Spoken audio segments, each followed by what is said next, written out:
días, iglesia.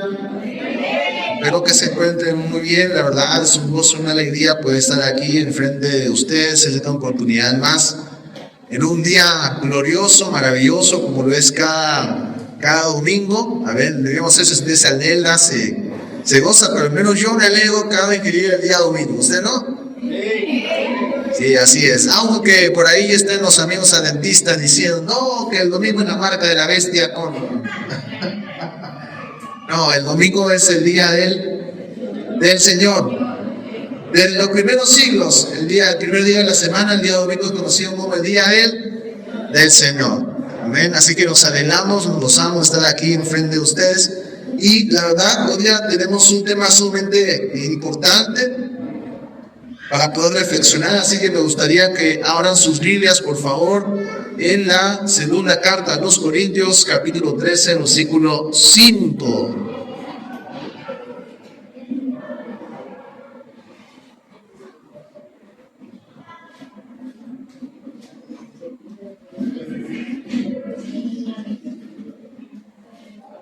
Segunda carta a los Corintios, capítulo 13, versículo 5. ¿Lo tienen?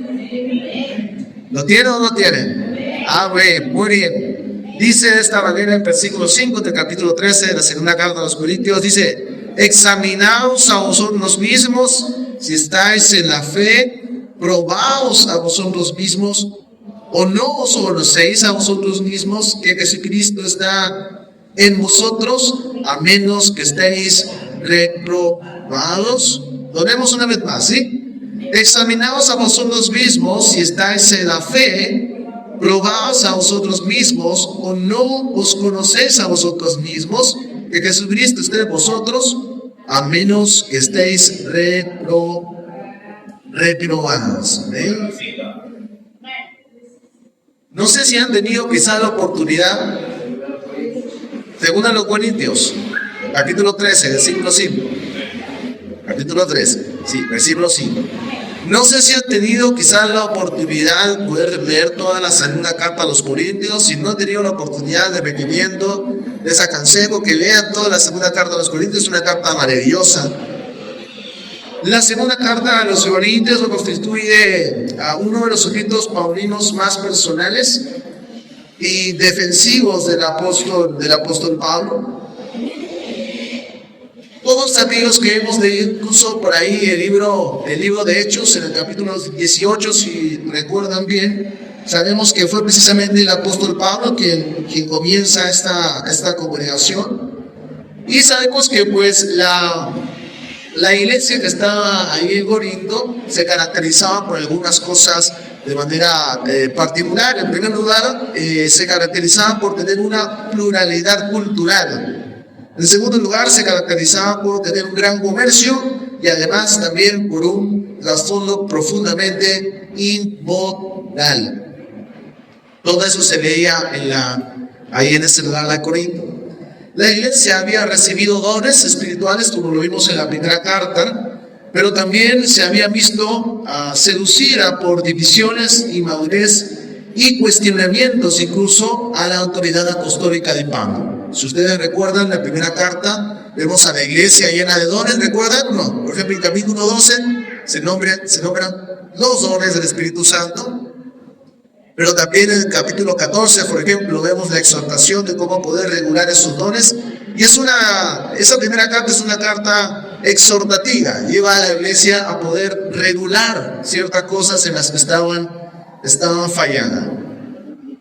Pero no solamente eso, sino que eso revelaba una profunda y una gran inmadurez en los hermanos que estaban en Corinto, cuando se fallaban, por ejemplo, no, yo soy de Pablo, yo soy ¿se acuerdan o no se acuerdan? De Apolo, y por ahí pasa espiritual, bueno, yo soy de Jesucristo, ¿no? A veces hay hermanos así en la congregación. Hay muchos hermanos que en malas oportunidades nos comportamos de una manera inmadura. Pero no solamente eso, sino que incluso algunas personas ahí en la iglesia de Corinto habían comenzado a cuestionar la autoridad de Pablo. Pero Pablo me dice esto, no, mejor ya no voy con Apolos, ¿no? No, muchos hermanos, muchas personas comenzaron a cuestionar precisamente la autoridad apostólica que se le había dado a Pablo. En este marco, en este contexto, la segunda epístola no solo es una defensa del ministerio del apóstol Pablo, sino también un llamado a la autenticidad del Evangelio. Amén. Y hoy día lo que vamos a ver nosotros es cómo aprender a observar esa autenticidad del Evangelio en nosotros. Amén. Capítulo 13, versículo 5, nuevamente. Examinaos a vosotros mismos si estáis en la fe. Probaos a vosotros mismos o no conocéis a vosotros mismos que Jesucristo está en vosotros, a menos de que estéis reprobados. A ver, si usted tiene algún marcador por ahí, sería bueno que señale siempre ese versículo, porque es algo que nosotros tenemos que recordar siempre. Este versículo, mis hermanos amados, permítanme decirle que es un versículo crucial porque concentra en pocas palabras la relación entre la fe genuina y la autoconciencia espiritual y también la presencia de Cristo como evidencia de la salvación. ¿Hay alguno aquí que puede ser salvo sin Cristo? No. Ah, ya, muy bien. Entonces, el poder observar a Cristo en nosotros es la evidencia de nuestra salvación. Pregúntale al hermano de su costado, ¿tienes a Cristo? ¿Tienes a Cristo o no tienes a Cristo? Si no tienes a Cristo, no la tienes, dime de una vez cuando voy a llamarte Hernández. Dice, hermanos, no se trata de una invitación ligera, sino más bien aquí nosotros encontramos un mandato serio y solemne del apóstol Pablo. Si se dan cuenta, este verbo, examinaos, está en imperativo, es decir, es una orden, es un mandamiento, por lo cual marca la urgencia y la seriedad del llamado. ¿Cómo podemos nosotros realmente saber si somos hijos del Señor? Bueno, es que yo voy a la iglesia. No. Por ir a la iglesia, uno no es hijo de Dios. Y no solamente incluso aplicado a nosotros mismos, sino incluso aplicado a los que nos rodean. Hermano, hermana, ¿cómo sabes que tu hijo es creyente? Porque yo lo llevo a la iglesia. No, eso no hace creyente a nada. La mayor evidencia de todas es precisamente poder observar a Cristo en nuestra vida. Y obviamente eso lo vamos a evidenciar por medio de otras cosas que vamos a ir mencionando a lo largo de este mensaje. El tema de fondo es este, dice hermanos, no basta con profesar fe. Es necesario examinar si esa fe que profesamos es real, viva y bíblica. Lo voy a repetir. No basta con profesar fe, sino más bien es necesario examinar si esa fe es una fe real, viva y bíblica. Porque hoy en día, mis hermanos, nosotros nos vamos a topar a muchas personas que profesan un tipo de fe. Si tú te vas, por ejemplo, de los adventistas de los que creen en Cristo, ¿sí o no? Los mormones, los Teotihuacanos, los unitarios, los de Dios Madre, todos te van a decir, no, yo creo en Cristo. Todos te van a decir, yo creo en Cristo. Pero ¿cómo sabes que esa fe es una fe pingüina? ¿Cómo sabes que esa fe en que tú estás proclamando es una fe real, viva y sobre todo bíblica? Porque uno puede creer lo que quiera creer. Una cosa es creer en un Dios según mi imaginación, según mis conceptos, según mis ideales, y otra cosa es creer en el Dios de ¿qué? En el Dios de la Biblia.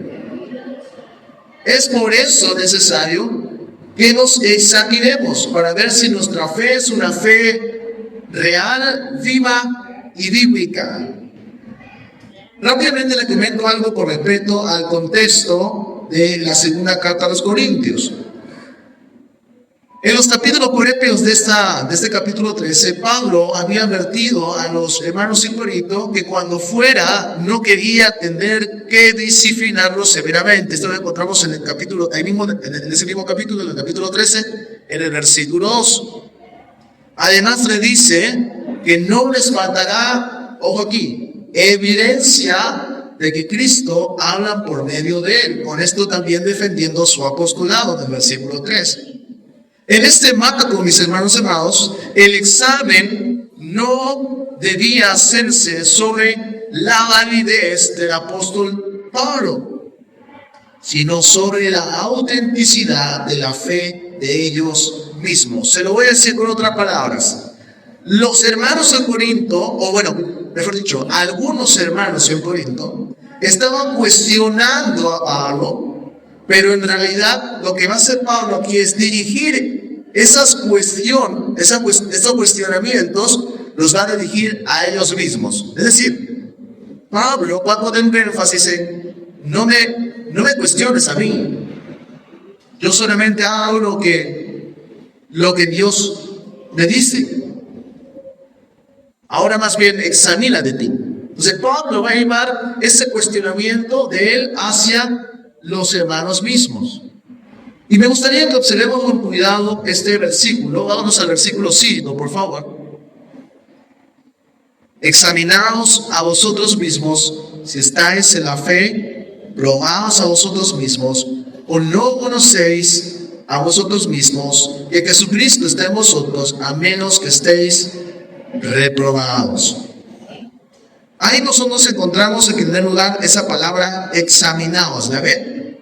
Examinaos, que es la palabra peiracete. Esto, mis hermanos, implica someter a prueba, verificar, investigar la autenticidad. Se usaba para probar mentales a ver si eran genuinos o falsificados. Esa es la palabra que Pablo utiliza en este contexto. Luego encontramos un poquito más adelante la palabra probaos. ¿Lo ven? ¿Lo ven en su Biblia? La palabra probaos es dokimacete. Significa probar a través o tras la prueba. Aprobar tras la prueba. ¿Usted recuerda cuando estaba en el colegio y cuando daba el examen? ¿Cuántos éramos buenos en el colegio? Yo más o menos. Yo no, para matemáticas, a mi hermano, no era una. Aprobar en lenguas, idiomas, pero matemática. Por algo quise ser músico, hermano. Bueno, esa es la idea. Es aprobar tras una prueba, tras un examen. Eso significa la palabra dokimacete. Discernir, verificar lo que es auténtico. La diferencia con el verbo anterior es que este incluye la idea de un resultado, sea para bien o sea para mal, ser aprobado o ser desaprobado, como yo muchas veces terminé en el colegio. Esa es la idea de esa palabra dokimacete. Ahora, ven nuevamente el versículo y van a encontrar también la frase, si estáis ¿en la qué? Si estáis en la fe. Y obviamente, mis hermanos, esta frase no está poniendo énfasis en una fe en algo general. Yo creo que me va a salir ese trabajo. No está hablando de una fe en general, sino que más bien estaba hablando de estar dentro de la fe cristiana genuina. Y cuando se utiliza la palabra feleairi, está hablando precisamente de la doctrina, de la enseñanza apostólica, del fundamento que ya pusieron los apóstoles, los profetas, y que continuaban en ese momento poniendo los apóstoles. De esa fe está hablando. Es decir, realmente nosotros estamos dentro de esa fe cristiana genuina. Es decir, realmente perseveramos en la verdad del Evangelio. Realmente estamos nosotros abrazando esa fe cristiana auténtica. Eso es lo que expresa esa frase. A ver si estáis en la fe. Ahí mismo en ese versículo también encontramos esa frase, Jesucristo está en vosotros. ¿Puede ser todo mío? Jesucristo está en vosotros. Esta frase, por supuesto, mis hermanos, señala la unión con Cristo, que es la marca verdadera de todo creyente. la marca verdadera de todo creyente. Me gustaría que buscásemos rápidamente Colosenses capítulo 1, versículo 27. Búsquelo ahí conmigo, mi hermano.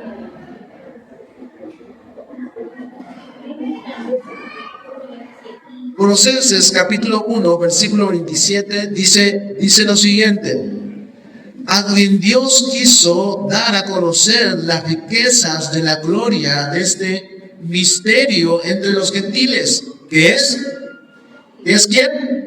Cristo en vosotros, la esperanza de gloria. Aleluya. Nuestro Señor Cristo es nuestra esperanza de gloria.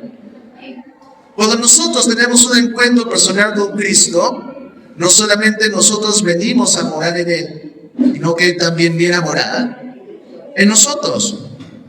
Entonces esta frase, Jesucristo está en vosotros, precisamente señala la unión real que todo creyente debe tener con su Señor, con Jesucristo.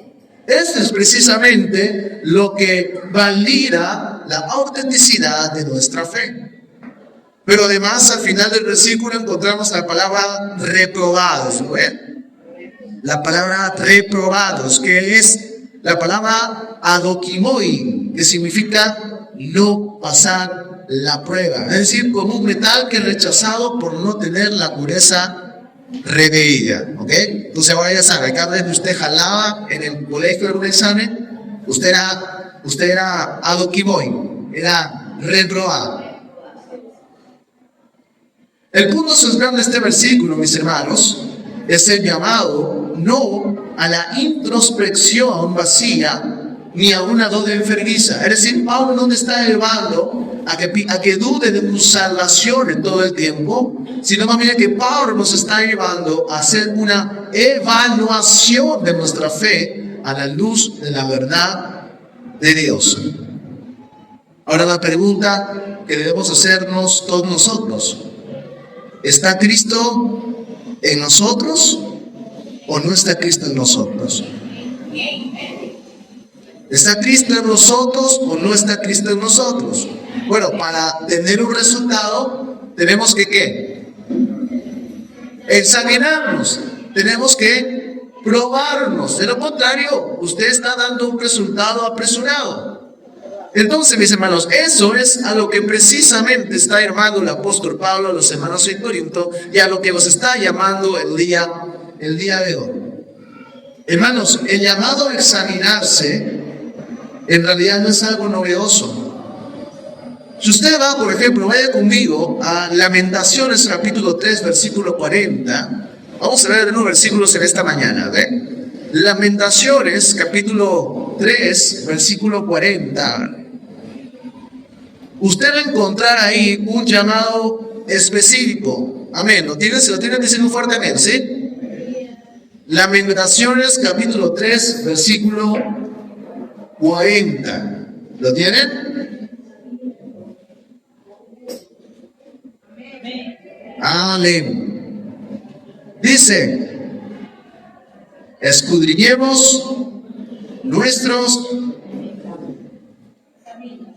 ¿escudriñemos qué? Escudriñemos nuestros caminos y busquemos y volvamos a una consulta. ¿Qué es lo que tiene que hacer la gente antes de volver a Jehová? Escudriñarse, examinarse. Dice que escudriñemos nuestros caminos, y cuando habla de los caminos habla del pensamiento, de la voluntad. Escudriñemos nuestros caminos y busquemos y volvamos a Jehová. Vámonos a Salmos capítulo 139, por favor. Salmos capítulo 139, el versículo 23 y 24.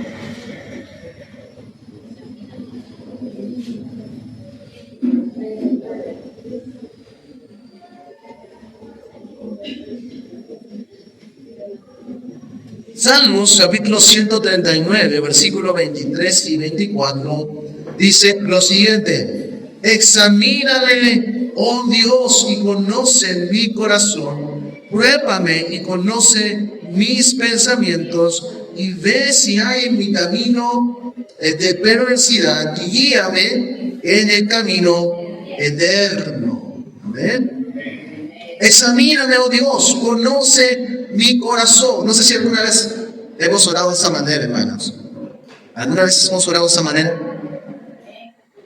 Yo sé que muchas veces oramos y agradecemos al Señor y por ahí también le pedimos algunos beneficios, pero aquí vemos precisamente un buen motivo para orar. Señor, Dios, examíname, conoce mi corazón. Ve, Señor, si en mi camino hay algo de perversidad y guía, Señor, por tu camino que es recto. En este salmo maravilloso, nosotros encontramos lo que podríamos decir una doble dimensión. Es decir, el salmista no solamente se está examinando a él mismo, sino que también le pide a Dios que sea el examinador supremo. No solamente es yo me voy a examinar, Señor, tú también examíname y muéstrame si hay algo de perversidad en mi camino. En el Antiguo Testamento, mis hermanos, nosotros vemos que Israel debía probarse siempre a sí mismo de manera constante a la luz del pacto. La ley funcionaba como un espejo que revelaba el pecado y la necesidad del arrepentimiento. Eso usted no va a ver muchas veces en el Antiguo Testamento. ¿Cuántas veces se le llama a Israel al arrepentimiento? Un montón de veces. Pero ¿de qué se va a arrepentir Israel si no se examina primero? Y si no se examina, ¿cómo podrá reconocer lo que está malo en él mismo? Pero no solamente esto, mis hermanos. Nosotros, por ejemplo, también escuchamos en muchas oportunidades, o leemos a Pablo en muchas oportunidades, también llamar al autoexamen. Por ejemplo, si va usted a la primera carta a los Corintios, ya no a la segunda, vaya que digo a la primera carta a los Corintios. Y yo creo que este versículo del día de hoy va a quedar como anillo al dedo. La primera carta a los Corintios en el capítulo 11, versículo 28.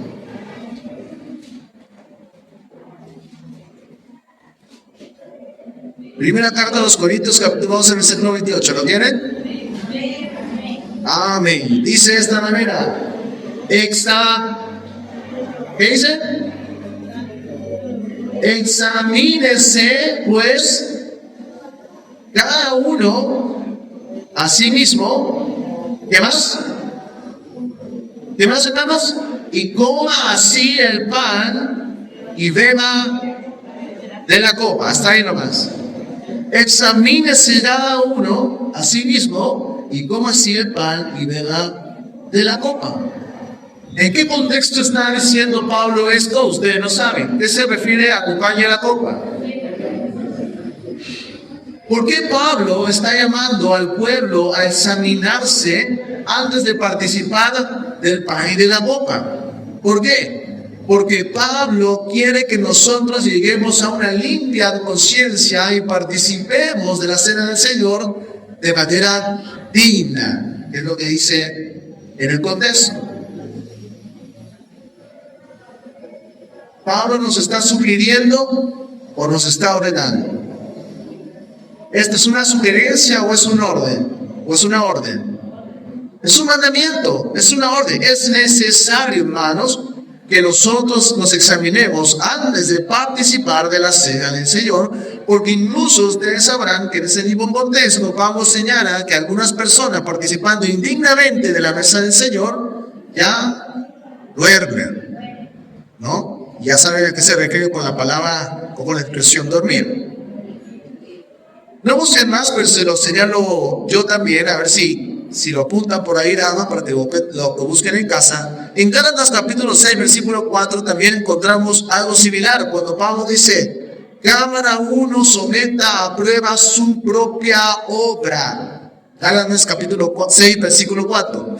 Cada uno someta a prueba su propia obra. ¿Por qué Pablo llama a examinarse nuevamente en ese contexto, o examinar su propia obra?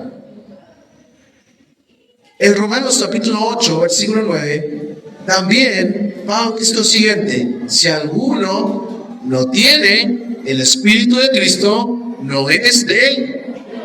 no es de Él. Ahora, conforme vamos avanzando en estos versículos que vamos repasando de manera rápida, se van dando cuenta de la importancia de poder examinarnos, se van dando cuenta de la importancia y la relevancia de poder probarnos a nosotros mismos. Esto lo encontramos de manera amplia y extendida, hermanos, en todas las escrituras. En todas las escrituras. Incluso, si ustedes ven rápidamente conmigo la primera carta de Juan, una de mis cartas favoritas, me encanta mucho la primera carta de Juan.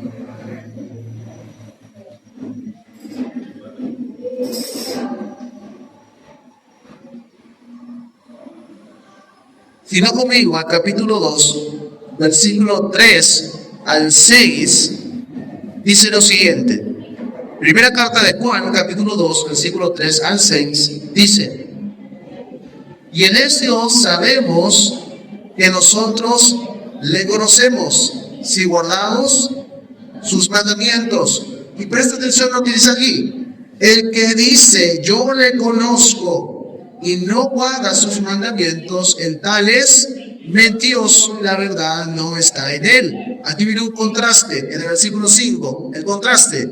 Pero el que guarda su palabra, el verdaderamente el amor de Dios se ha perfeccionado. Por esto sabemos que estamos en él. El que dice que permanece en él, debe andar como él anduvo. Está hablando ¿está hablando de pérdida de salvación? No. Más bien está identificando quién realmente es hijo de Dios y quién se dice ser hijo de Dios. Porque nosotros nos vamos a tomar a muchas personas que digan, no, que yo conozco a Dios, yo voy a la iglesia, yo soy hijo del pastor. Yo voy cada domingo a la congregación, yo ayudo en la congregación. Bueno, una buena noticia, hermanos, eso no nos salva. Eso no nos salva. Hermano, pero que yo también voy a las vigilias, a los ayunos, yo voy al grupo familiar, eso no te salva. Más bien, eso debería ser la consecuencia de que tú eres salva. Pero eso no te salva. Entonces, nos vamos a encontrar a muchas personas que dicen de la boca hacia afuera. No, yo digo, sí, yo soy salvo, yo soy hijo de Dios. ¿Cuántas veces nosotros hemos visto ahora mismo, en este tiempo, en las redes sociales, en la televisión, personas que se hacen llamar hijo de Dios, de la boca hacia afuera? Pero cuando ves su vida, ¿qué ves? ¿Ves una vida transformada? ¿Ves una vida cambiada? No. Si una persona está viviendo de manera continua en el pecado como un incrédulo, ¿qué es? ¿Es que le miente o es incrédulo? Es incrédulo. Porque está dando a conocer lo que hay en su vida y en su corazón precisamente por medio de sus obras. Hermanos, nosotros no debemos dejarnos llevar por las manifestaciones externas. No. Hermano, pero que yo lo vi en la iglesia llorando, ¿y? ¿Hay algo de que esté llorando en la congregación?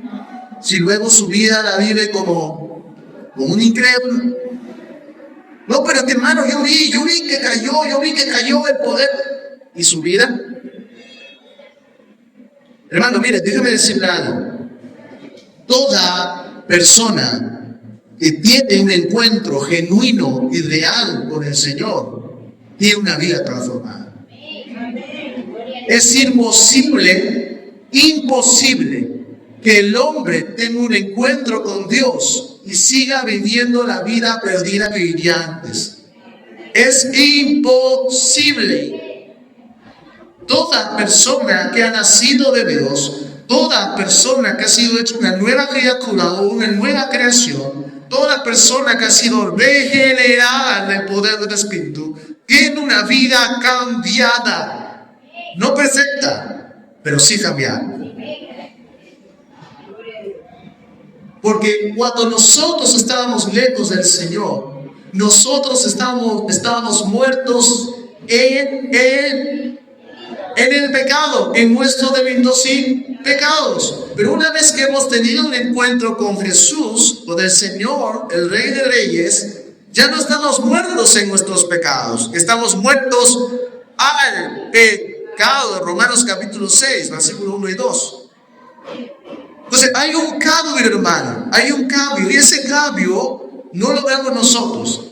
Ese cambio lo realiza el Señor en nosotros. ¿Cuánto gloria al Señor? Entonces, mis hermanos, hay un peligro al poder caer en el autoengaño. Hay muchas personas que se están engañando a sí mismas. Recuerden lo que dice, por ejemplo, Jesucristo en Mateo capítulo 7, versículo 21. No todo el que me dice Señor, Señor, entrará en mi reino. No todo el que me dice Señor, Señor, significa que sea salvo, que sea hijo del Señor.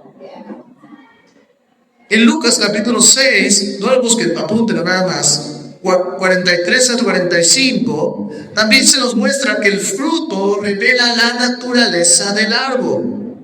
En ese Mateo capítulo 7 también está un poquito antes.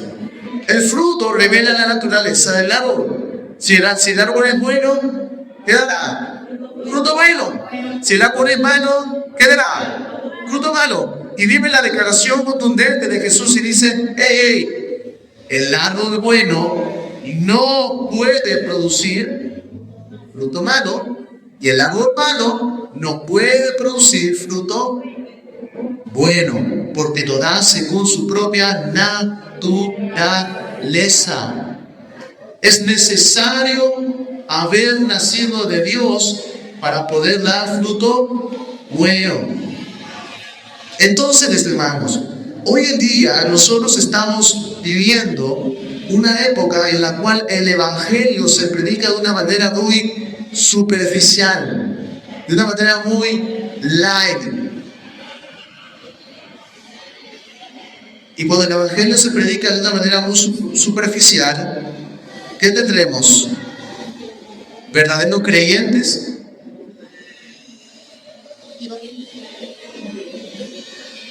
Si usted se va a la carta de Romanos, capítulo 1, versículo 16, que creo que todos nosotros deberíamos conocerlo ya de memoria, Pablo dice, no me avergüenzo del evangelio porque es poder de Dios para salvación. ¿Qué es ese poder de Dios para salvación? ¿Qué cosa es el poder de Dios para salvación?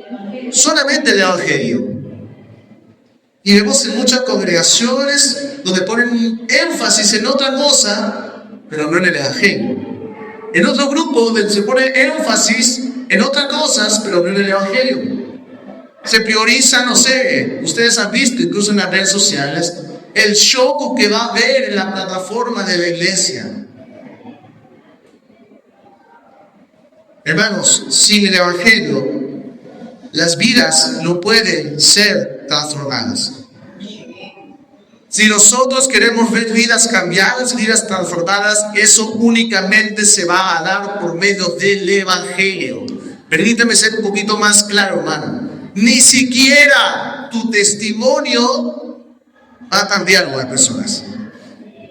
Hermano, con mi testimonio, sí, está bien. Es edificación para nosotros que ya somos salvos de Cristo. Y le damos la gloria al Señor por el testimonio que tenemos cada uno de nosotros. Pero tu testimonio no va a cambiar la gente. Solamente va a cambiar el evangelio. Solo el evangelio. Es necesario que nosotros nos probemos, nos examinemos a ver si estamos en la fe verdadera. Esto incluso también encontramos en Hebreos capítulo 3, versículo 12 al 14, donde el autor de Hebreos nos dice, mirad, hermanos, que no haya en ninguno de vosotros corazón malo de incredulidad. El llamado al examinarse, repito, mis hermanos, no es algo únicamente del apóstol Pablo, ni únicamente está en la segunda carta a los Corintios. El llamado al examen, al autoexamen, está ligado en todas las escrituras. Estamos llamados a probarnos, a examinarnos para ver si estamos en la fe verdadera. El testimonio bíblico es consistente. La verdadera fe debe ser probada y confirmarse en la vida del creyente. Pregunta, ¿en algún momento, en alguna oportunidad, usted, mi hermano, se ha examinado? ¿Ha visto a profundidad su vida? ¿Ha observado usted en usted el cambio que todo verdadero creyente debe tener una vez se ha conocido y visto? Es necesario que pueda hacerlo. Volvemos a la segunda carta a los Corintios, capítulo 13, versículo 5, por favor, conmigo. Segunda carta a los Corintios, capítulo 13, versículo 5, y a la mitad del versículo encontramos lo siguiente.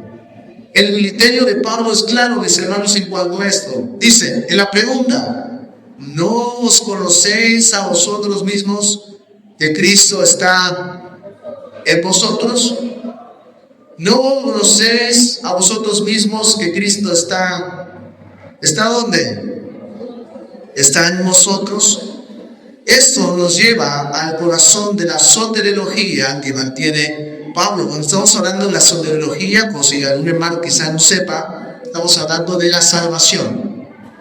Esto nos lleva al corazón de la salvación o de la teología salvífica que tiene Pablo. Y es que la salvación, hermanos, siempre se va a dar por medio de la unión con Cristo.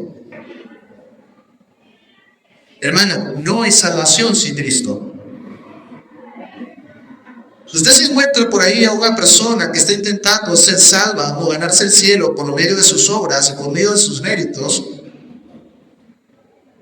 enseñen en la Escritura, enseñen en la Biblia, porque se está autoengañando.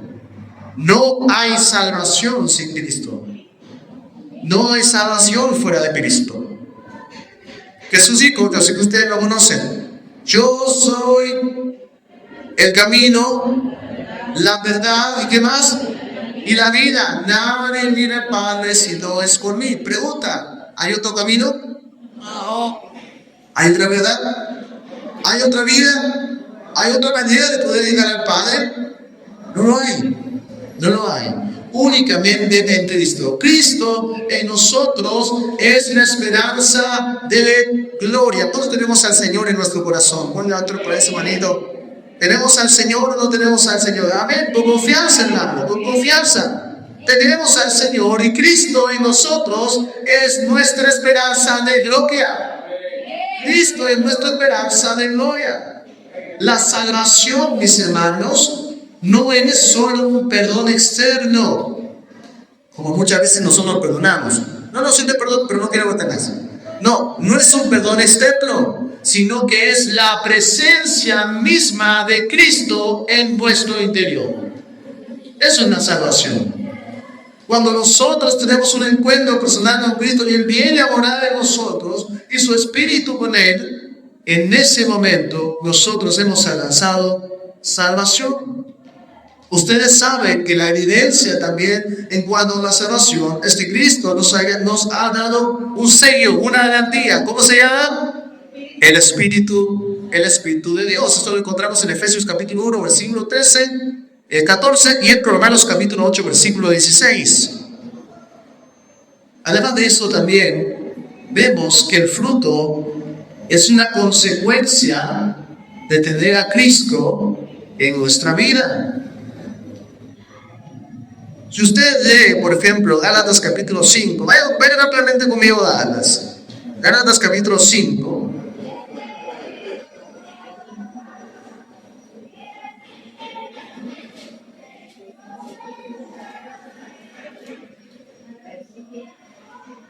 Gálatas capítulo 5, versículo 22 y 23, usted lo conoce, dice, mas el fruto del Espíritu es amor, gozo, paz, paciencia, benignidad, bondad, fe, mansedumbre, templanza. Contra tales cosas no hay ley. ¿Qué encontramos en estos versículos? Encontramos el fruto. Ojo, hermanos, no los frutos, el fruto del Espíritu Santo.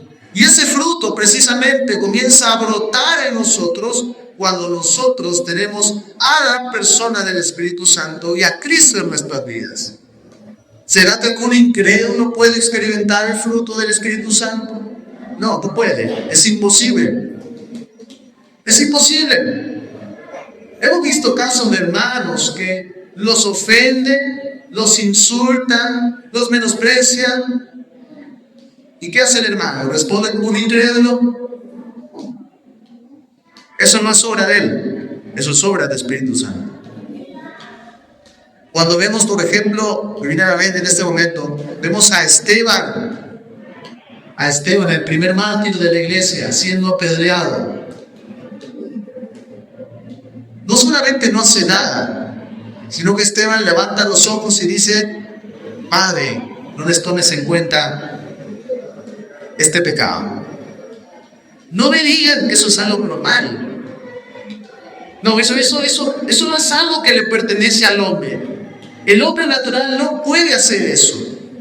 Eso es precisamente la evidencia de que Dios está trabajando en nuestras vidas por medio de su Espíritu. Por tanto, mis hermanos, examinarse no es buscar méritos personales. Lo voy a repetir. Examinarse a uno mismo no es buscar méritos personales. No, hermano, yo ayuno, yo vigilo, yo estudio las Escrituras más que todos ustedes. Yo ayudo al pastor. No, eso no es examinarse.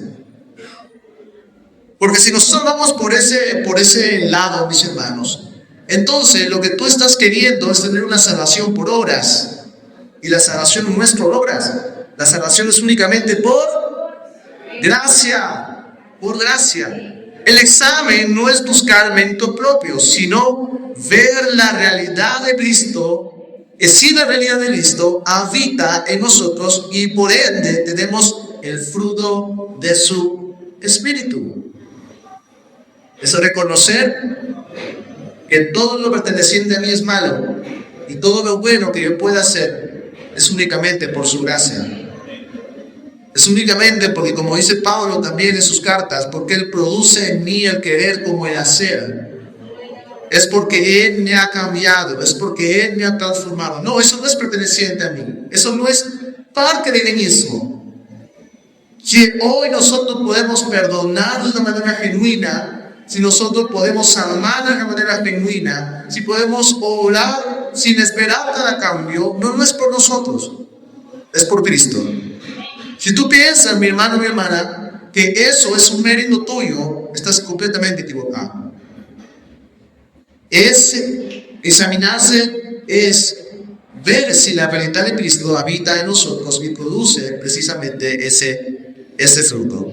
¿Por qué es necesario examinarse? Y volvemos aquí otra vez al punto central. ¿Por qué es necesario examinarse? Por el peligro de una fe no aprobada.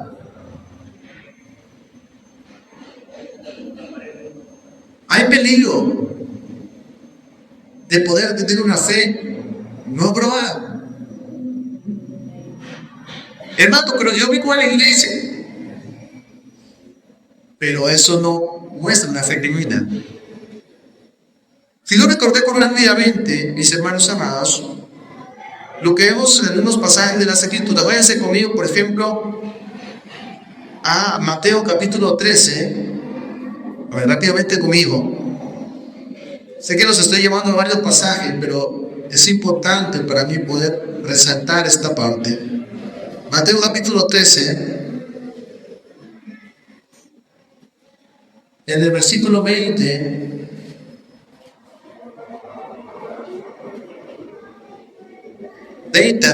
Al 21.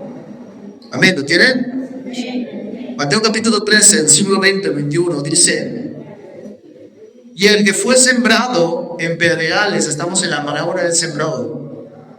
El que fue sembrado en pedregales, este es aquel que oye la palabra y al momento la recibe con gozo. En otros pasajes dice: recibe la palabra con fe. Este la recibe con gozo, pero no tiene raíz en sí, sino que es de corta duración, pues al recibir la aflicción o la persecución por causa de la palabra, luego tropieza. Hay personas que se van a unir a nuestro grupo, pero de manera temporal. ¿Por qué? Porque precisamente son como aquellos en los cuales cae la semilla en pedregales. ¿Qué por un tiempo? Hermano, hay una pérdida de salvación ahí. No, hermano, te está diciendo que no tiene raíz. No hay una pérdida de salvación. Su creer, su fe es emocional. Por eso dice, se gozan. Escuchen la palabra y se gozan, se alegran. Y dice, gloria a Dios. ¿Ya? Pero cuando viene la tribulación, tropiezan. Es por eso necesario que nosotros nos examinemos. ¿Qué hay en el caso, por ejemplo, de Judas Iscariote? Él convivió con Cristo, pero en realidad tuvo una fe genuina en algún momento. No. Él no creyó verdaderamente que Cristo era el Mesías. ¿Qué hay en el caso, por ejemplo, de Simón el Mago en Hechos capítulo 8? La Biblia dice textualmente que Simón creyó, pero ¿su creer fue genuino? No. En realidad, si ustedes continúan leyendo en Hechos capítulo 8, se dan cuenta que el apóstol se acerca a Simón el Mago y le dice, en cárcel de la oscuridad te veo. Tú ni tu dinero perezcan porque intentan comprar el don del Espíritu Santo. Si Simón hubiese realmente creído en Dios, él no hubiese intentado comprar el don del Espíritu de Dios. ¿Ven la evidencia? ¿Por qué? Si ustedes leen Romanos capítulo 8, del versículo 14, te dice, porque todos los que son guiados por el Espíritu de Dios, esos, y esa palabrita esos, te está señalando a un grupo en específico y al mismo tiempo está rechazando a otros. Esos, no otros, esos son hijos de Dios. Aquellos que son guiados por el Espíritu de Dios, esos son hijos de Dios. Pregunta, ¿el Espíritu de Dios guió a Simón a comprar el Espíritu? No. Eso precisamente evidencia que Simón creyó emocionalmente. Se gozó, se alegró, pero en realidad las intenciones en su corazón no eran genuinas. No había creído genuinamente. E incluso tenemos la iglesia histórica. Me gustaría hablarles mucho más, pero tenemos, por ejemplo, a Ireneo de Lyon, quien es discípulo de Policarpo, y Policarpo discípulo del apóstol Juan. Ireneo de Lyon habla precisamente de Simón el Mago y lo llama el padre de todas las herejías. Porque en algún momento Simón el Mago, al parecer en la historia, comenzó a enseñar que él se había presentado como el padre de una ciudad, y luego se presentó como el hijo en otra ciudad, y luego se presentó como el Espíritu Santo.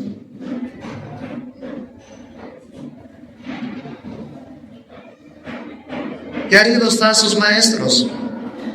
De aquellos que los cuales se habla en Tito capítulo 1 versículo 16, que profesan conocer a Dios, pero con sus obras lo niegan. Pero vamos a tocar a muchas personas que profesan confesar a Dios, que profesan creer en Dios, que profesan conocer a Dios, que profesan diciendo, yo soy creyente, yo soy hijo de Dios, pero en realidad no lo son, porque con sus obras lo niegan.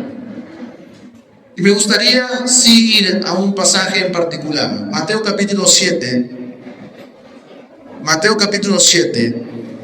y me gustaría que prestemos mucha atención a lo que nos va a decir Mateo capítulo 7.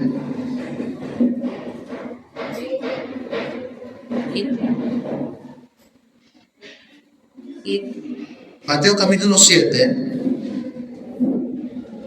del versículo 22 al 23. Antes, si ustedes van un momentito al versículo 15, vayan por favor un momentito al versículo 15.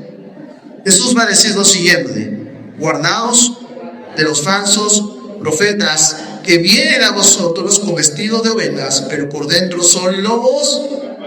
Pregunta, ¿eran verdaderos siervos del Señor? No, perfecto. En ese contexto se está hablando de los falsos maestros, de los falsos profetas. Versículo 21. Por eso Jesús dice, no todo el que me dice Señor, Señor, entrará en el reino de los cielos. Vamos al versículo 22. En ese contexto de evidenciar los falsos profetas y falsos maestros, el versículo 22 y 23 te va a decir lo siguiente. Muchos dirán en aquel día, Señor, Señor, ¿no profetizamos en tu nombre? Y en tu nombre echamos fuera demonios, y en tu nombre hicimos muchos milagros. Y muchos dicen aquí, a ver, se entiende que están tratando de creyentes verdaderos. Obvio.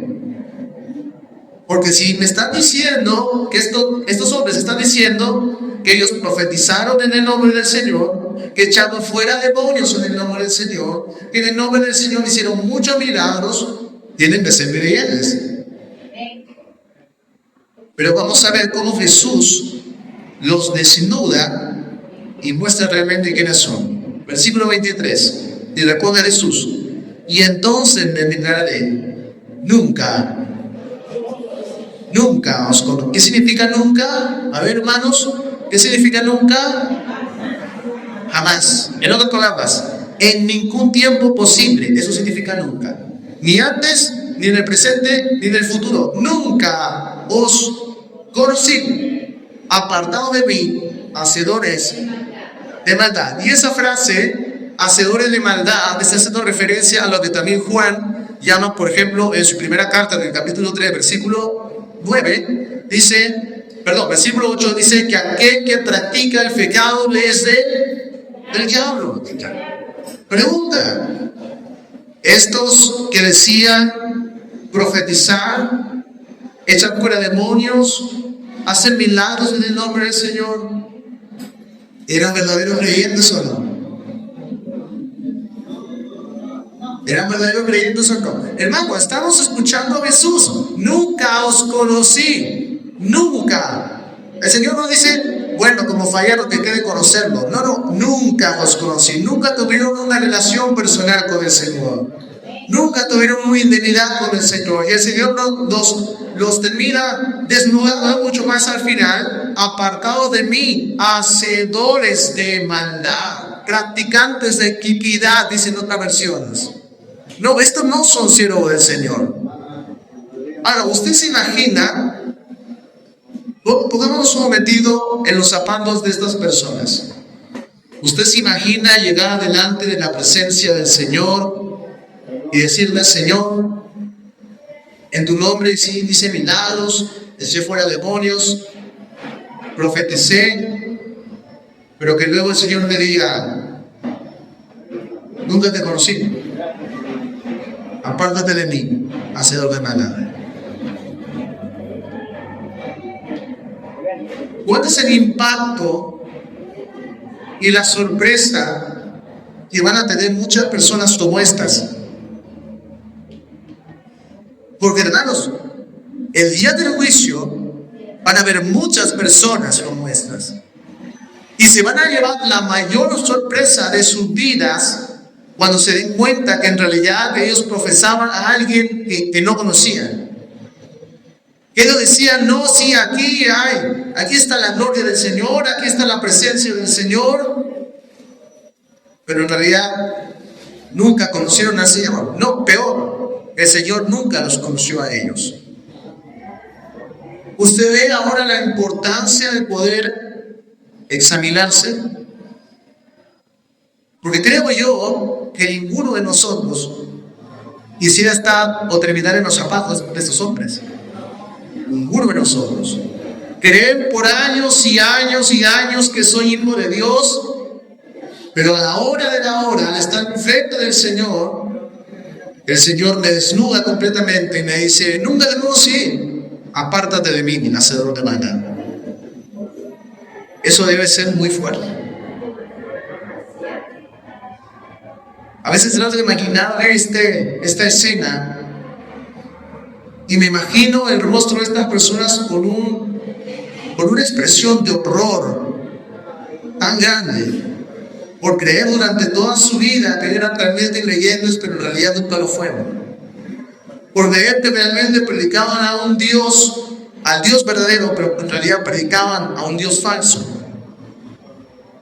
El día de ayer escuchábamos por ahí, que mi esposa es testigo, estábamos en una transmisión y mostrando una evidencia de un tal apóstol Rafael Ramírez, que decía que predicaba al Dios verdadero. Vamos a examinar a qué Dios predicas. Él predica que Dios no es trino.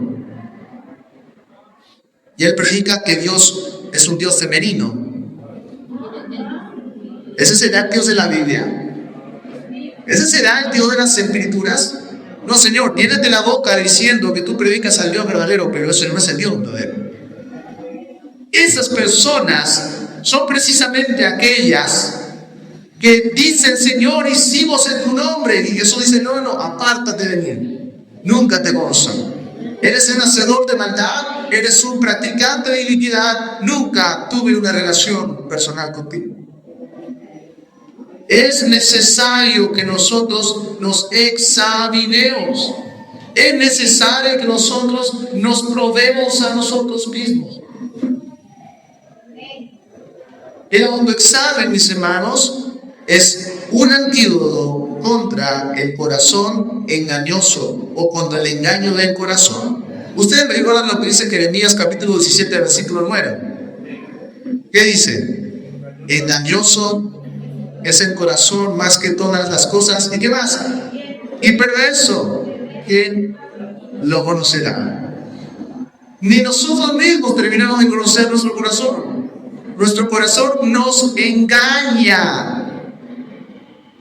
Nuestro corazón es perverso y nos engaña. Si nosotros nos dejamos guiar por las emociones, nosotros nos dejamos guiar por el corazón, entonces vamos a ser engañados. Vamos a ser engañados. Pero cuando nosotros comenzamos a examinarnos a nosotros mismos, nos vamos a dar cuenta en qué cosa nos está engañando el corazón y en qué cosa realmente estamos en la fe. ¿Cuál es la práctica que todo cristiano debe tener a la luz de las Escrituras? ¿O cómo debe llevar a cabo esta exhortación de poder examinarse a sí mismo en la vida cotidiana? En primer lugar, mis hermanos, el autoexamen o el probarnos a nosotros mismos comienza siempre a la luz de las Escrituras. Siempre. Si usted va a comenzar con: yo tuve esta experiencia, yo tuve esto, yo viví esto. Recuerde, el corazón es engañoso.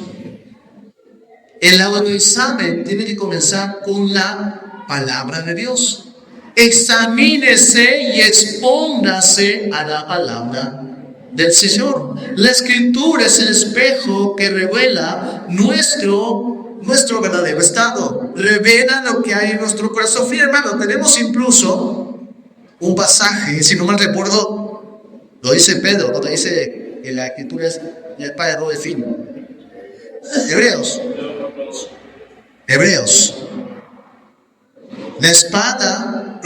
La palabra del Señor, la Escritura, es una espada de doble filo que parte tuétanos y coyunturas, que parte el alma y el espíritu. ¿Y qué más hace? Y cierne los pensamientos y las intenciones del corazón. Hermano, cuando nosotros nos exponemos a esta palabra, quizá usted lo ve como un simple libro. Quizá en la apariencia es un simple libro, pero las palabras que están aquí son palabras vivas. No existe otro libro que pueda examinarte. No existe otro libro que pueda desnudarte de tal manera, desnudar tu corazón delante del Señor y mostrarte que estás mal. No lo hay. Solamente la palabra del Señor. Ella cierne mis pensamientos. Y uno se pone a pensar, ¿cómo un libro puede discernir lo que estoy pensando? Bueno, hermano, porque este no es un libro común, pues. Esta es la palabra de Dios que permanece para siempre. Amén. Si vas a tratar de Evangelio, Señor, aleluya.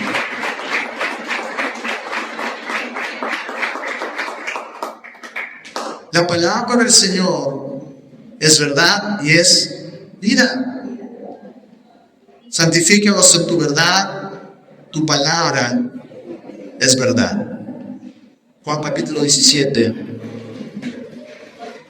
Hermanos, tenemos que comenzar a examinarnos a la luz de la palabra del Señor. Pero además de eso, también tenemos que en oración pedirle al Señor que nos ayude o que nos muestre las cosas que hay en nuestro corazón. Recordemos que hace un momento leímos Salmos capítulo 139, versículo 23 al 24, donde el salmista le dice: Señor, escudriña mi corazón, Dios. Escudriña mis caminos, a ver si hay maldad en ellos. Hermanos, es bueno exponernos a la palabra, pero no solo eso, también pidamos al Señor en oración que nos muestre por medio de esta palabra que hay de mano de nosotros. Hermano, una consulta, ¿a usted le gustaría caminar mucho más en santidad? ¿A usted le gustaría caminar de una manera mucho más recta delante del Señor? ¿Sabe cuál es la solución?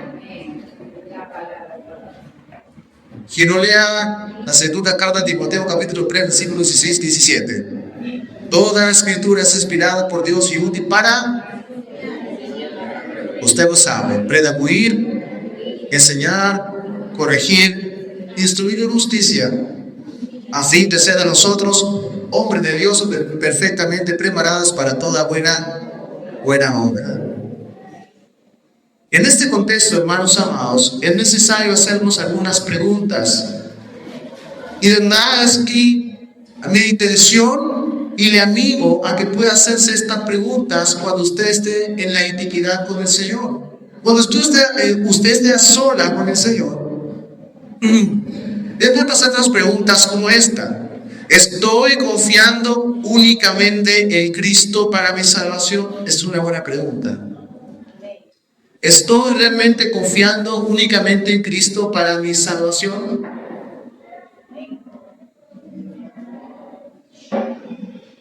Porque en algún momento los creyentes podemos dejar de poner nuestra mirada en Cristo y comenzar a poner la mirada en nosotros mismos. ¿Estamos realmente confiando únicamente en Cristo para mi salvación? Hay personas que te pueden decir que sí, pero a la hora te das cuenta que no. Por ejemplo, el día de ayer, antes de ayer, si no me equivoco, ¿no, Gaby? El que estábamos hablando con los adventistas. Ellos, los adventistas, te dicen en algún momento: nosotros somos salvos por gracia, te dicen. Pero a la hora no es así. No es así. Porque si tú no guardas el sábado y si no guardas la ley, estudien un poquito sobre los adventistas. Conocemos por ahí a un famoso pastor, bueno, que se ha hecho famoso no precisamente por buenas cosas, que dice creer en Cristo, pero a la hora se circuncidó. Muchos pueden decir: creemos en Cristo, creo en Cristo realmente para mi salvación. Pero a la hora, cuando examinas su doctrina, lo que ellos creen, lo que ellos profesan, te das cuenta que en realidad no es así. Entonces es necesario, mis hermanos, hacernos esa pregunta: ¿estoy confiando únicamente en Cristo para mi salvación? Si en este momento aquí hay alguna persona que está pensando que va a llegar al cielo porque es buena o porque es una buena obra, hermano, no es así. Cuando nosotros nos vayamos a la presencia del Señor, lo único que podemos hacer no es decir, estoy aquí porque yo elegí a Dios. No, usted no está ahí y yo estaré ahí porque elegimos a Dios. Nosotros estaremos ahí únicamente porque Él nos eligió y Él nos dio gracia soberana para poder ser salvos.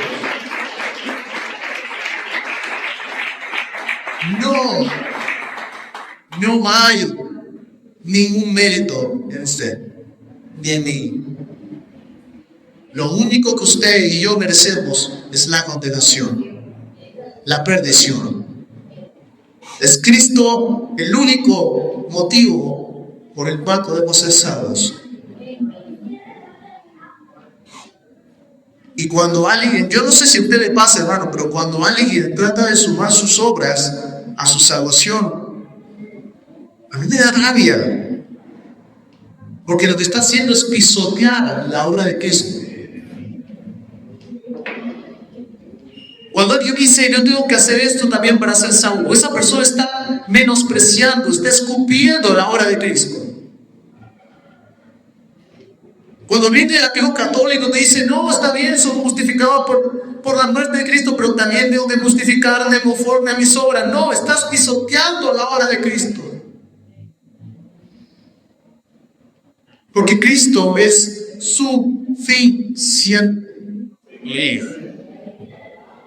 Otra pregunta que podemos hacernos cuando estamos a solas con el Señor es, ¿hay evidencia de la transformación del Señor en mi propio carácter? ¿Hay evidencia por medio del fruto del Espíritu Santo? ¿Eso está cambiando mi manera de ser, mi manera de pensar, mi manera de actuar, mi manera de reaccionar? Hermanos, no somos perfectos. Si vamos a buscar a alguien perfecto aquí, no nos va a encontrar. Nos vamos a equivocar, pero algo sí le digo y de lo cual estoy seguro porque yo mismo lo he experimentado. La palabra de Dios, conforme pasa el tiempo, nos va a cambiar un poco, y otro poco, y otro poco, y otro poco. ¿Por qué? Porque el propósito que el Señor ha desarrollado en nosotros es que nosotros lleguemos a ser a la imagen y a la semejanza de su Hijo Jesucristo. Cuando usted lee Romanos capítulo 8, se nos dice que hemos sido predestinados para ser hechos conforme a la imagen de su Hijo. Y alguien que no está siendo transformado progresivamente a la imagen del Hijo, entonces probablemente está en un autoengaño. La obra del Señor, hermanos, no fue solamente en la cruz, comenzó en la cruz, es diferente. Esa obra fue aplicada en nuestra vida cuando nosotros nacimos de nuevo, pero no se queda ahí. La vida del creyente es un avanzar continuo y es una transformación continua hasta llegar a ser a la imagen y semejanza de nuestro Señor Jesucristo. Pregúntese usted ahí en su soledad con el Señor, ¿hay evidencia de transformación en mi carácter? ¿He cambiado mi manera de pensar, mi manera de actuar, mi manera de responder de lo que yo hacía, por ejemplo, hace años, en los años, hace 5 años? ¿Veo realmente un cambio en mí? Esa es una pregunta importante. Porque toda persona que ha sido justificada, y es algo que en lo cual yo he hablado mucho con varios hermanos, toda persona que ha sido justificada ha sido santificada y continuará siendo santificada, por decirlo bien. La obra del Señor es una sola obra. Cuando el Señor nos vino a rescatar, nos vino a salvar, Él nos justificó, nos santificó, nos redimió, nos adoptó y todo lo que vive en ese paquete llamado salvación. Por eso, alguien que no busca andar en santidad, no perfección, pero alguien que no busca andar en santidad es porque posiblemente no haya sido santificado posicionalmente en Cristo. Y si no ha sido santificado posicionalmente en Cristo, quizás sea porque no ha sido justificado. Es imposible separar la obra del Señor. Es imposible encontrar a alguien que ha sido justificado pero no santificado. No, eso no existe. Toda persona que ha sido justificada ha sido también santificada y continuará siendo santificada progresivamente. Eso es lo que se conoce como la mortificación al pecado. Conforme vamos avanzando en nuestro caminar en Cristo, nos parecemos un poquito más a Él. Otra pregunta que podamos hacernos, por ejemplo, y de verdad que esta pregunta sí, cuando me la hago a mí mismo, me revela mucho, la verdad. Usted y yo estamos amando a los hermanos. Se lo voy a repetir. Usted y yo estamos amando a los hermanos, porque le recuerdo que el apóstol Juan en su primera carta, en el capítulo 3, versículo 14, dice que aquel que no ama a su hermano no ha conocido a Dios.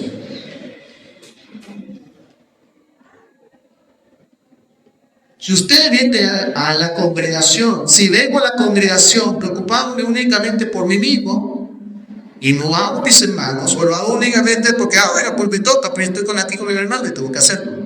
No, hermano, usted tiene que amar a los hermanos, porque aquel que ha conocido a Dios tiene como evidencia que el amor, no solamente a Dios, sino también hacia sus hermanos. ¿Estoy perseverando en la fe? Esa es una pregunta más que podamos hacernos. ¿Estoy realmente perseverando en la fe? ¿Estoy realmente sosteniéndome en la fe? ¿O de repente he comenzado a leer algo que no es correcto? Vaya conmigo a la segunda carta de Juan. No se preocupe, hermano, ya falta poquito para terminar este mensaje. Vaya conmigo a la segunda carta de Juan.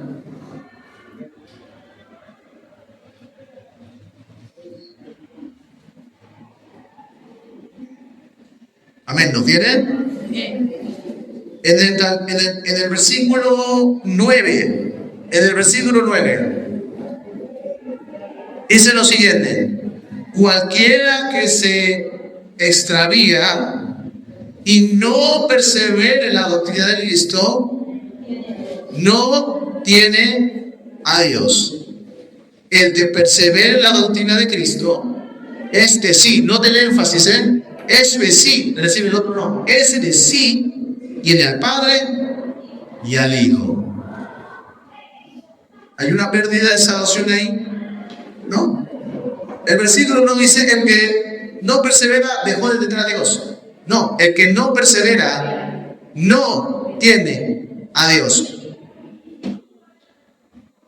El que sí persevera, ese sí tiene al Padre y tiene al Hijo. Hermano, permítame decirle lo siguiente: en nuestro caminar cristiano van a haber muchas veces en las cuales nosotros nos vamos a desanimar. Eso es una realidad. En algún momento quizás usted va a querer dejar de venir a la congregación por un mes, 2 meses. Quizás pasó algo que lo ofendió. Es entendible. Pero esto quiere decir que debemos dejar de perseverar en la fe. Si usted deja de perseverar en la fe, entonces estaría dando evidencia de que usted tiene a Dios o no tiene a Dios. Que no tiene a Dios, exactamente. Es por eso, mis hermanos, necesario examinarnos. Examinarse es necesario a la luz de las Escrituras. Y por supuesto, mis hermanos, permítanme añadir esto: todo este autoexamen, esta prueba de nosotros mismos, tiene que darse por un carácter de humildad. Si nosotros no somos humildes para reconocer nuestros errores, si nosotros no somos humildes para reconocer que en realidad estamos siendo autoengañados en algún área de nuestra vida, entonces va a ser muy difícil que usted corrija o que yo corrija eso en mi vida. Es necesario tener un carácter de humildad, porque esto no se trata de perfeccionismo, no se trata de ser perfecto, sino de autenticidad, de verificar que la fe que tenemos es una fe genuina y verdadera. el examen nos lleva al arrepentimiento y a depender mucho más de Cristo. Y voy terminando con mi hermano amado. La esperanza genuina de todo creyente es una persona. Y esa persona, ¿quién es? Esa persona es Cristo. El examen que Pablo nos motiva a dar de nosotros mismos no está destinado a hundir al creyente en una duda perpetua. Cuando Pablo nos llama a examinarnos a nosotros mismos, él no está queriendo que el creyente se quede dudando siempre, ¿seré salvo o no seré salvo? No, ese no es el propósito del apóstol Pablo. El propósito del apóstol Pablo es precisamente llevarnos a este examen para poder afirmar nuestra fe. Él quiere afirmar nuestra fe, porque si hay una seguridad de nuestra salvación, esa seguridad se encuentra en Cristo. En Cristo. Vaya conmigo rápidamente a Romanos capítulo 8, versículo 1, que es Isaac, yo creo que es mi versículo favorito. Romanos capítulo 8, versículo 1. Hermano, si este versículo a usted no le da firmeza en Cristo, entonces no se dio más. Vamos a hacer ahí. Romanos capítulo 8, versículo 1. Lo leen conmigo. Ahora pues, ninguna condenación hay para los que están en Cristo Jesús, los que no actan conforme a la carne, sino conforme al Espíritu. Hermanos, si hay algo lo cual tú tienes que estar seguro, es que Cristo es el motivo de tu salvación. No hay condenación. Y cuando dice no hay ninguna condenación, no está planteando en una manera subjetiva o de duda. No está planteando la posibilidad de que en el futuro se llegue a condenación. No, pero está declarando contundentemente: si tú estás en Cristo, ninguna condenación hay para ti. No hay condenación para los que estamos en Cristo Jesús. ¿Cuándo dicen gloria a Dios por eso? Gloria a Dios por eso. Estamos firmes. Eso es lo que tiene Pablo, que nos examinemos para poder saber si realmente Cristo está en nosotros, y con eso afirmar mucho más nuestra seguridad en Él. No, hermano, aquellos que tenemos nuestra confianza únicamente en Cristo, no dudamos de nuestra salvación. Quizá puede ser en algún momento de debilidad en nuestra humanidad podamos titubear. Pero de momento en que titubeamos, viene la palabra de nuestra mente y te dice: tú que estás en Cristo, no hay ninguna condenación para ti. Filipenses capítulo 1, versículo 6 dice: el que comenzó la buena obra en nosotros, la perfeccionará hasta el día de Jesucristo. Hermano, tengo temor, creo que me voy a quedar a mitad del camino. No, hermano, a ver. Si tú te examinas, si yo me examino y vemos que realmente Dios ha obrado en nuestra vida y Él comenzó sobre nosotros, no tengas ninguna duda que Él sin duda la perfeccionará. No tengas duda alguna que Él va a terminar la obra que Él empezó. Él no deja nada a medias. Entonces lo que nosotros tenemos que hacer, mis hermanos, es examinarnos y ver si realmente el Señor ha obrado en nuestra vida, y con eso poder afirmarnos mucho más en el Señor. Con eso también, mis hermanos, vemos lo que conocemos como la obra del Espíritu Santo. Romanos capítulo 8, versículo 15 al 16, lo pueden leer en casa. Hermano, usted sabe que aún la disciplina de Dios le demuestra que usted es hijo de Dios. Vaya a su casa y lea Hebreos capítulo 12, versículos 6 al 8. Vaya a su casa y lea Hebreos capítulo 12, versículos 6 al 8. Si el Señor nos disciplina, si el Señor nos corrige, ¿sabe por qué precisamente es? porque somos hijos, pues. Porque si no, pues, al contrario, si no recibimos disciplina, preocupémonos. Porque entonces todos somos, como lo dice la Escritura, somos bastardos. No tenemos un padre que nos discipline, que nos corrija. Pero aún la corrección del Señor, mire hermano, qué bueno es el Señor. Aún la corrección del Señor nos da una firmeza y una seguridad de que somos sus hijos. Gloria al Señor por eso.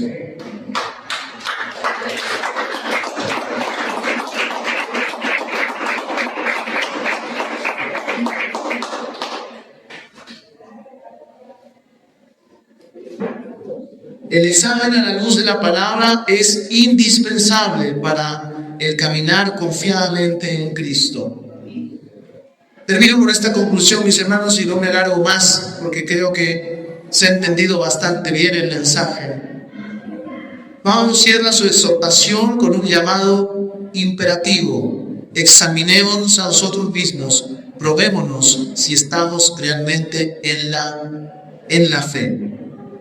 En el momento en que nosotros hagamos eso, nosotros podremos decir con certeza, soy de Cristo.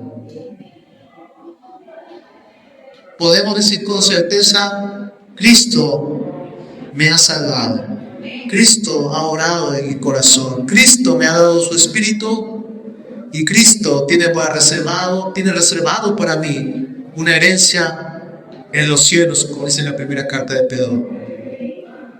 Esta aplicación no solamente la podemos llevar a un plano personal. El creyente debe efectivamente vivir en un proceso continuo de autoevaluación personal, pero no para caer en desánimo, sino para permanecer precisamente en esa confianza que tiene en Cristo. Pero también es necesario que en las congregaciones, en las iglesias, haya un mensaje de parte del Señor para fomentar a los hermanos, a los creyentes, a que se evalúen a sí mismos. Si hay algo que corregirnos, hermanos, nos humillamos y pedimos perdón. Eso es lo que tenemos que hacer. Pero ¿cómo vamos a evaluarnos si no es a la luz de las Escrituras? Yo lo digo, mi hermano, lo animo, mi hermana, a que cada día más nos esfogamos a la luz de las Escrituras y a la luz de las Escrituras nos evaluemos a nosotros mismos. Si hay que corregirlo, nos corregimos. Si hay que arrepentirlo, nos arrepentimos. Si hay algo que pedir perdón, pedimos perdón. Todo es a la luz de las Escrituras. El autoexamen, mis hermanos, está lejos de debilitarnos. Lo voy a poner a decir, el autoexamen está lejos de debilitarnos, sino que más bien nos fortalece en Cristo, porque nos lleva a reconocer nuestra insuficiencia y dependencia plena de Cristo Jesús. Vamos a examinarnos, vamos a evaluarnos, vamos a probarnos, que el Señor continúe haciendo su obra y que sigamos caminando en esa confianza que tenemos en Cristo. Pongámonos de pie, mis hermanos.